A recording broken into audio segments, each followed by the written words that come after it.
And that they will do that for you. And it's difficult because your mind wants to tell you it's an optical illusion.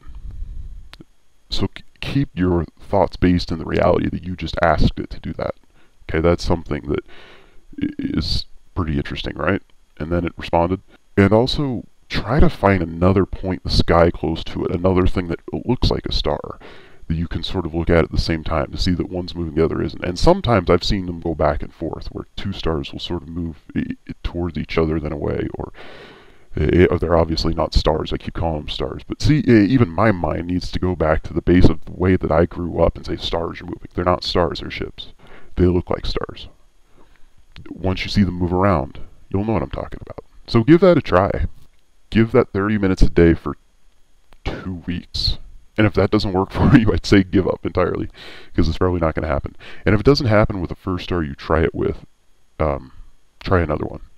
Like I said, there's usually 4 or 5 in the sky at a time. So that's how I made my first contact. Direct telepathic contact. And I'd had a lot before then, I just didn't understand what it was. But I, at that time, had an understanding of it. Now, whether telepathy is going to be something that we really grasp onto during this change is something that I'm unclear of. It's kind of hard for us to understand because we know that we're all going to be changing quickly, but we don't know exactly how much, where, when, why. I think we have the tendency to think that all of a sudden we're going to understand everything or understand as much as these other beings do, and that's not the case. It takes a long millions of years to evolve that far. This will be a biggie for us, no question about it. Maybe for the biggest to this date, I'd say easily, this change that we're undergoing. But we won't understand it all. We may not even get to full telepathy yet. I imagine we'll probably begin using it. I hope so. Because telepathy is going to have amazing effects on our society if you think about it logically. Once a species becomes advanced in the sense of telepathy, you at that point have the ability to read each other's thoughts, obviously. And there are some mechanisms you can keep to keep another being from doing that. And I bet in the beginning of telepathy it's going to be pretty hard to tell what somebody's thinking, but when they're directing a message at you, we start getting it more and more. And we do this already, we just don't realize we do it. But think of the tremendous pull on the individual that would have. You want to eliminate quote-unquote bad, selfish things. That's how that's going to happen. Think of what a war would be like if everybody was very strongly telepathic. You would know where everybody's at. You could hear them with their thoughts. If you all had strong telepathy. That makes war difficult. That would be a good thing. But think of the pull it would have on the individual to do the right thing, to think the right thing. Some of the awful things we have in this world, like pedophiles, that would get rid of that pretty quick, wouldn't it? there wouldn't be any kids around them because every parent would be hearing what the person's thinking. Think about people cheating on their spouses. It would entirely stop. They would know as soon as you came home. Think about just selfishness in general. I mean, if you're sitting there thinking the things that most of us normally think right now, which are selfish thoughts, you're going to be standing next to the line at somebody at the grocery store, and people are going to look over, and we're in a real asshole, you know that? Everybody will know. It'll make us change. That will put a tremendous, tremendous pressure on the individual to change the things that are unhelpful to society and the group as a whole. So I hope telepathy really comes in strong, but boy, I don't know if it will or not. That may be another change away. I think we'll begin to understand it a little bit more, though. And I think a lot of people are starting to get it, actually. Some people I talk to.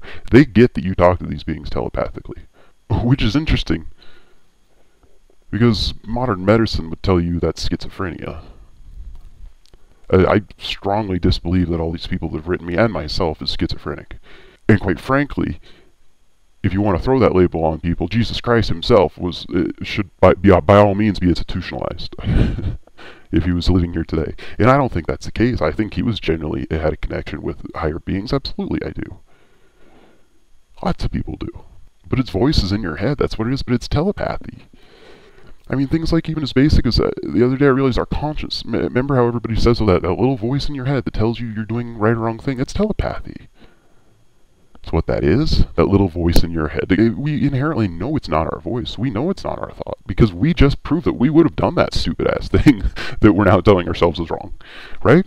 That's another being stepping in and telling you, which is hysterical to me, because are they just flying overhead and all of a sudden, hey Joe, look at that asshole, we gotta get him back in line, like zap you with, I really shouldn't have done that, and then you play along, yeah, I really shouldn't have, crap. I mean, even in cartoons, you know, we show kids it's the angel on one side and the devil on the other, because both sides are angels. Some fallen, as the Bible puts it, are bad. Some good. We tell our kids to listen to that voice in your head, which is openly encouraging schizophrenia, if you're going to stand by that story.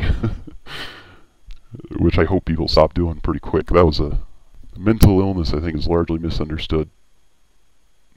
Anybody different, anybody whose brain works different, is labeled. Boy, is that a mistake. You know, like they should be like the rest of everybody who uses 8% of their brains and no more. I'd love to see a study on actual brain scans of people who've been diagnosed with certain mental illnesses. I'd love to see that, because I'll bet you there's a lot of physical differences in those people's brains that makes them think the way they do. And if you look back at history, most of the people you find were regarded as complete lunatics. Albert Einstein, everybody thought he was a nut job. You know, guys like Edgar Allan Poe, who, by the way, if you haven't read The Raven, is about an alien coming and talking to him. Many philosophers, especially ones who studied the third eye or the pineal gland, sure seem to share some of the science too. And I'm going to do videos on those here, and they'll be up soon. They're going to take some time because I want to do them right, because I want people to really get that. But, you know, I think I'll stop there for now, today here, and I'll put one follow-up video to this as to why you should believe me. Because, like I said, that's a question I'm getting a lot too, and I figured I could try to answer it, you know, instead of taking it as an insult. Anyway, I hope that was interesting to some of you. I appreciate if you listen this long. I'm hoping that I'll be making a book relatively soon. That's what I'm really hoping for. I think that'd be the best, most efficient way to get a bunch of information out to people. I'm really excited about that. I actually started a little bit kind of organizing in my head what all I want to say. So if you have any things that you would like for me to address or things you've always wondered, please send me questions. I'll keep making videos, and for the book that I'm writing as well.